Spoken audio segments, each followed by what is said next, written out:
Hey friend, Roger Christofferson here. I am going to do my very first ever top whatever albums of 2022. I don't even know how many albums I have on this list.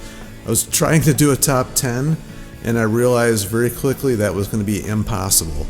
So basically I just went through and wrote down everything that I think was the best of the best. And even that was like excruciating.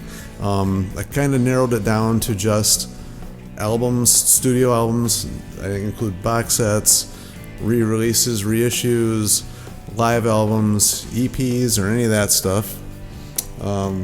Sticking just with studio albums, and I don't think I went with any double albums or anything like that on here, but I don't know, there might be one that I'm forgetting at this point. This isn't, and I'm not even gonna do like top best because I can't even rank these. This was like impossible. I don't know how these guys do this.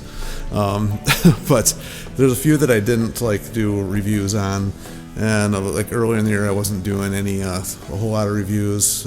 So if there's a few from the beginning here that I haven't even mentioned in any of my reviews or anything, but there's gonna be a couple that are gonna double up. But anyway, like in no particular order at all.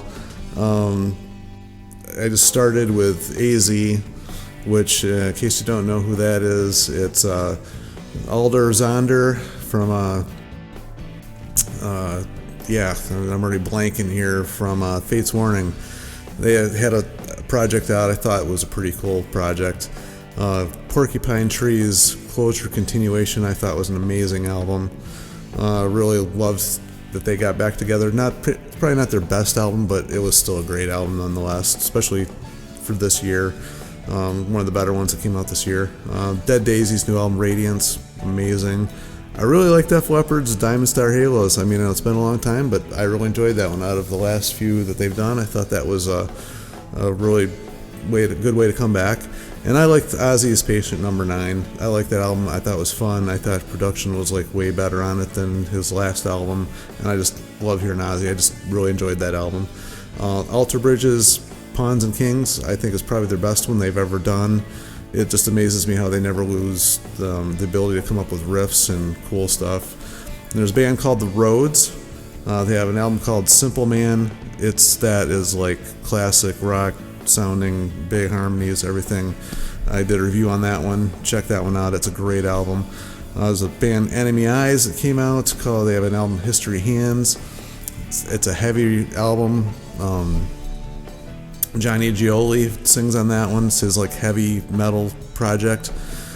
Great album. Avantasia's Paranormal Evening with the Moonflower Society. I love Avantasia. This is no different than any of their other stuff. It's just another great album.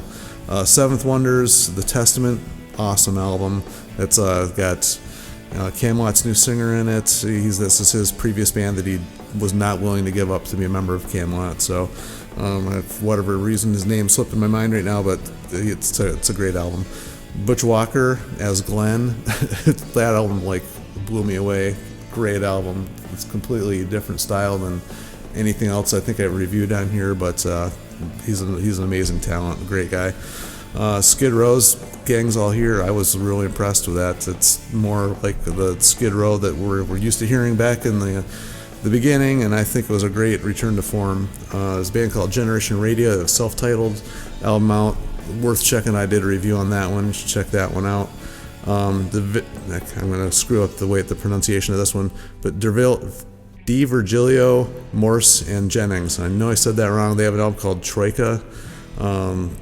It's Neil Morse, the singer from Haken, and it's kind of an acoustic sounding type thing. Did not do a review on this one. I probably should have because it's a great album, worth checking out. Anybody that's into any of this progressive stuff like Spock's Beard or Haken, this is like an acoustic, almost like a prog version of Crosby, Stills and Nash or something like that, for the lack of a better reference. But great album. And speaking of that, Flower Kings had an album come out by Royal Decree. Great album. Stryper's new one, The Final Battle. Definitely worth checking out. Ty Tabor of King's X, his solo album called Shades is amazing. I did a review of King's X, but I probably should have done a review of Ty Tabor's album because it's killer. Eric Wagner had one called in the lonely light of morning, and morning being like as in not the morning as in part of the day, but as in morning as like a mourning somebody's death, I guess. And I guess that's kind of fitting. But great album. Ann Wilson had one come out called Fierce Bliss, which I mean, it's Ann Wilson. She sings killer. It's just worth having her gracing your radio with her voice. It's worth checking out. Now James LaBrie had one come out called Beautiful Shade of Grey. If you're not a fan of his singing style in the high-pitched stuff he does in Dream Theater, this isn't like that. It's a lot more mellow. He's not doing a lot of that higher stuff. I think his low register is really full and great sounding, and that's really worth checking out this album.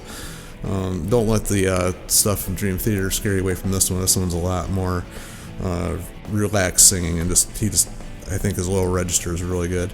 The White Buffalo had one come out, Year of the Dark Horse. Kind of experimental for him in parts, but I freaking loved it. It's definitely worth checking out. I did a review on that one. Now, Tony Martin had one come out called Thorns. That was way back in the beginning of the year. Former lead singer of Black Sabbath. He did the later years of Black Sabbath, and he's been a member of multiple projects since then. I mean, one of my favorite albums. He sang on the Headless Cross. I just think he sang amazingly on that one, and took over for Ray Gillen, and sang on the Eternal Idol. Also a great album. So I mean, if you like that type of singing, this album's worth checking out. It just sounds great on that as well. Out of This World, which was Key Marcello's band, and the name's taken from the album he played on with Europe. Also, you just know what to expect from that one. It's going to be that style of music and really good. Skill had one come out called Dominion. Pretty much the same style that they've been doing for the last 3 or 4 albums, but they do it well, so I really enjoyed listening to that one.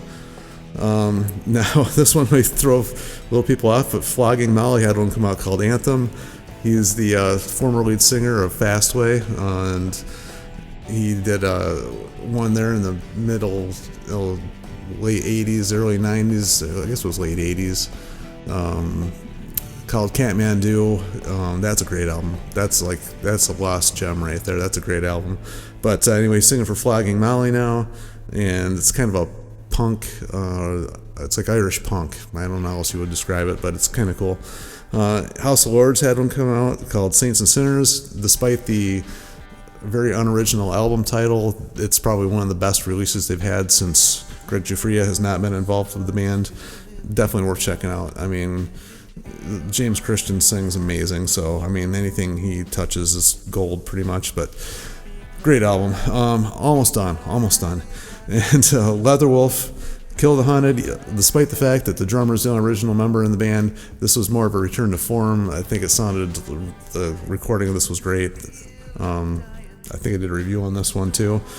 Definitely worth checking out. And then the last one I put on my list is Devin Townsend's Light Work. Although it's not his best album, it's still Devin Townsend, and it was a great album and worth checking out.